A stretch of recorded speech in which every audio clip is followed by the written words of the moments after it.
Melissa, they're bouncing around a little bit. It is a beat on the top and bottom lines, but light on active riders, so that may be causing some volatility. Let me give you the numbers. A penny beat on the earnings per share adjusted, 9 cents versus 8 cents expected. Revenue coming in at $970 million versus $940 million estimated. That's up 70% year over year as we continue to see this recovery in ride sharing. Active riders, as I mentioned, it is significantly lighter than expected, but revenue per active user much better than expected.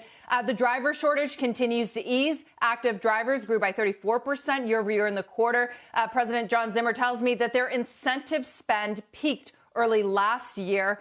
Record contribution margin, which investors will like to see, and this company continues to be positive on an adjusted EBITDA basis. As for the Omicron impact on demand, guys, Zimmer says it'll show up in the current quarter results. He is hopeful, though, that this is the last turn and now they can execute on investments that they have been making. We'll hear more on the call as well, as we do usually get guidance for the quarter and year ahead. But shares are up 3% on top of a good session. Remember, though, the long-term story for this stock is that it really has not gone anywhere. Neither has Uber since their IPOs.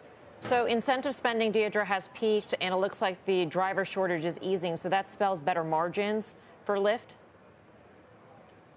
It spells better margins, but I guess the key now, which we'll continue to focus on, is demand, right? Riders came in light last year. It was supply that was the problem. So perhaps an interesting dynamic there. We'll have to see what else they say on the call. But the fact that that average revenue per rider is up means that they're getting more money per trip. So they've got that driver piece figured out. Demand, maybe a question now, though.